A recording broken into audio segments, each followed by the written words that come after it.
The 10-minute drill. This is a big one. Covered by Universal Roof and Contracting. The difference is Universal. On 1010XL. Let's go, let's go, let's go. Hit it. All right, sports concepts and rationalizations coming your way. Beef, at the end of the 10-minute drill, we're handing out a prize pack. What are we giving out today? Yeah, stay tuned, Googans. One of you, at the end of the 10-minute drill, going to go home or at least have brought to you or to someone you love a beautiful floral arrangement from Kuhn Flowers. All right. Make someone's day. You started by asking about transferring, and I don't think the NCAA is going to allow it, and I don't think teams have the room on their rosters, right? I mean, if you added 5 guys from Ohio State, what happens? You only got X amount of schollies to give, right? So then you'd have to cut 5 guys. I'm sure Nick Saban would never cut Mac Jones for Justin Fields. Yeah, that would never happen. No, it wouldn't. Maybe it wouldn't be. He wouldn't cut Mac Jones. Well, he might cut the what I'm string offensive tackle. But yeah, I don't like that as an option at all. I don't like it either. On so many levels, I don't think that would be fair. I would ban it just because of the coronavirus, but then I'm surprised on another end. I'm surprised that the media hasn't beat up the drumbeat on the patent unfairness of what's just happened to a large group of athletes. The football players in the Pac-12 and the Big Ten have gotten screwed so bad and so hard with no one speaking for them. I mean, I was shocked yesterday to hear Desmond Howard not offer a bit of sympathy or empathy for the players, but instead he wants to kick Nebraska out of the Big Ten because they dare talk about trying to play a schedule that wouldn't, non-Big Ten. And this idiocy of trying to tell us you're going to play a spring schedule is either a lie or just absolute foolishness, which we talked about yesterday. You can't play spring football in the Big Ten. That's just it's 5 degrees at every campus. Yeah. So and that's good for the players' health and safety. Make them play a season until April, and then we'll see again in August to start the fall season. Mm-hmm. You've got a bunch of players here that have been absolutely cheated out of what they signed up for, with apparently no right to make their own decision, and that's where the transfer comes in. If you don't know, and it doesn't have to be to the big schools. What if they went to the UCF or anywhere where you could play? Yeah, if that's what you signed up to do. And by the way, I'm also still not 100% convinced that we're going to have. Well, we'll college see. Football. Well, we may not. I'm not convinced that the SEC and the Big 12 and the ACC, don't change as going forward. We'll see. I don't know. Yeah. There's a lot. It's so fluid, and it remains fluid every day as they continue. Well, we can be sure for one day. I mean, they're all scheduled to play. They're all on campus. None of them are testing positive, or very few, it seems. So, we'll see on that. I wonder this, too. Is there a correlation? There were 2 conferences whose players united and sent a list of demands to their conference offices about the upcoming football season. And those 2 conferences were the Pac-12 and the Big Ten. What did they do? Banded their players together and sent a letter to the conference with a list of demands and what they expect to play football. And maybe not coincidentally, the Pac-12 and Big Ten said, yeah, okay, we won't play football this year. Yeah. Now, I don't know if that's in direct response to how dare you question what we do, but you could argue it. Back to the transfer thing, even if immediate eligibility would happen, don't expect a mass exodus. In order to accept a transfer, a school must have room in its recruiting class and on its roster. By this point in the year, most schools are about out of room. They might find a way to take a player or 2 if the situation happened, but you won't see hundreds of August and September transfers finding their way to the field to play this fall, regardless of what the NCAA does. We only have 1 or 2 scholarships available. One administrator said nobody planned and saved room for any of this. So, again, I don't know how. Yeah, I just don't. I don't see it happening. But if I think a college football season where the number 2 prospect in the draft and the number 3 prospect in the draft aren't allowed to play is ridiculous. I don't know what else to say. I don't know if it can be rectified. But you got Justin Fields and this offensive tackle from Oregon, who most think right now will be 2 and 3, to not even get to play a final year is beyond ludicrous. Maybe they should hold a supplementary draft. Put him in the NFL right now and let him go to the NFL. Yeah, maybe you just hold a supplementary draft and see who wants to jump into that. Probably not a lot of good answers, but I don't know. Just think. That I'm wouldn't have to be surprised there. at 3. It's always follow the next story, and no one either speaking on behalf of the players from a media, from a narrative standpoint. No one speaking on behalf of the players that you're darn right they should at least have the opportunity to play college somewhere else if their conferences aren't going to let them play. Yeah. Or the story itself of guys transferring. Neither one of them are being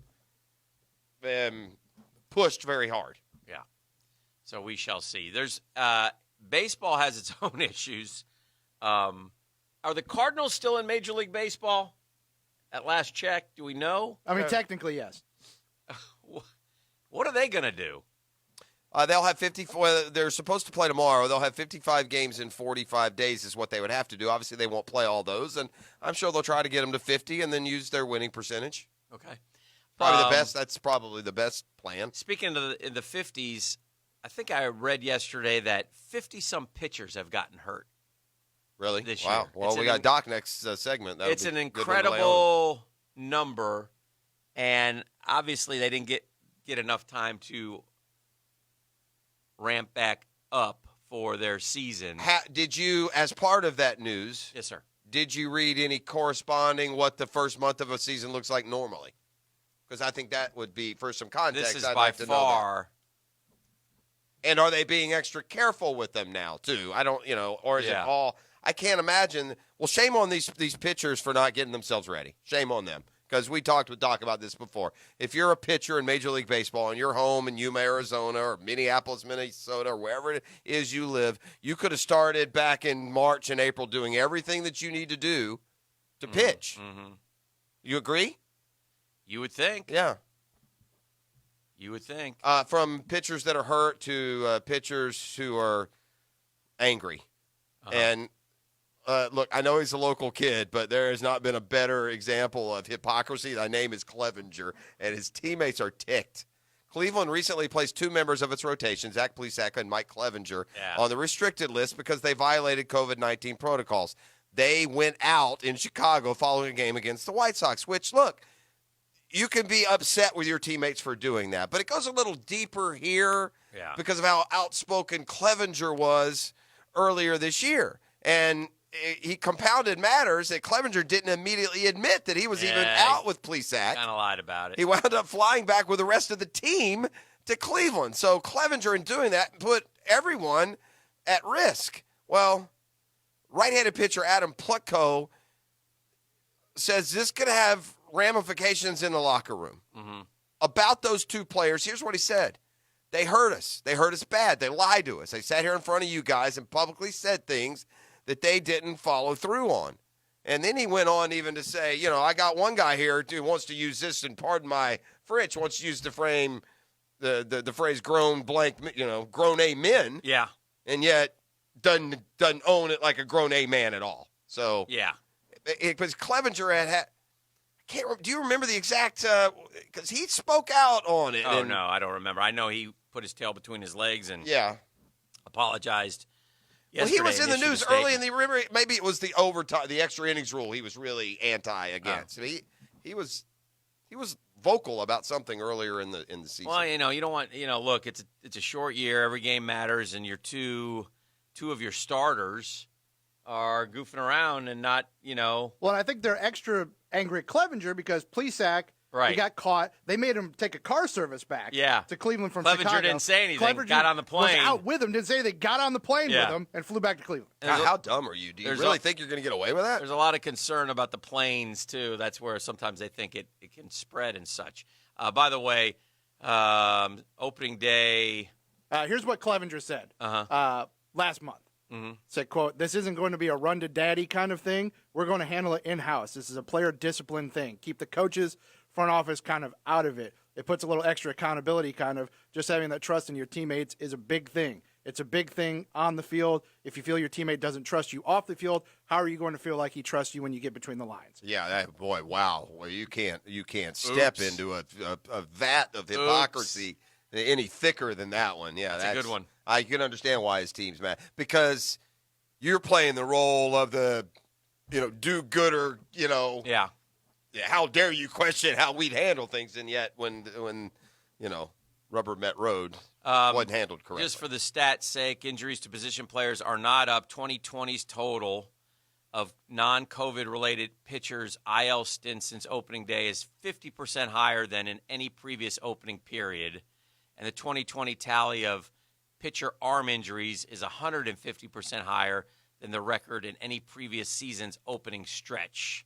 So, and that this was last week, and so that number has continued to go up. Well, I wish my starting pitcher's arms would go bad. I thought you didn't have any starting. Well, we don't. That would force them to not continue to send terrible pitchers to the mound. The Braves Who this pitched season, last night? The Braves season Huasker? is teetering. Huasker? Yeah, last night we went with the idiotic little bullpen thing, and the bullpen didn't look. In other news, I'm going to look. I would guess. I would almost make a dime bet. In the last 30 meetings with the Yankees, we've lost 25. Not gone well. It doesn't matter. Anytime we play them, and, You should just hate picture Mets logos on the Yankees logos. Maybe you'd do better.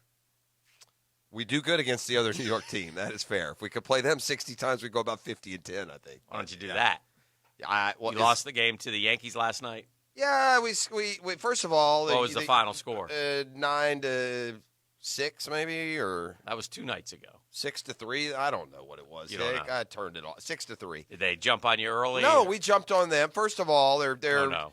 their center fielder robbed a was it Hicks maybe? I don't know. Robbed a home run early. It would have been 2-0 instead. And then in the next inning, we they actually hit a home run and went up 2-0. And then we allowed. But the bigger news is Clint Frazier was playing for the first time in like 10 years. He hit a home run his first at bat. Oh dear. I hate him. You hate who? The My Rays? baseball team right now. That The situation that they're in. They've got. What is their record now? Jeff, you've lost 12 of the last 15 against the Yankees dating back to 2009. Well, there you go. Yeah. That's pretty close. It is our record is 11-9. That's not the problem. The problem is our 3 best players. Yes, sir. Are Mike Soroka, Ozzie Albies, and Ronald Acuna. Freddie's a good player. Freddie would probably If be you ask me, Yeah.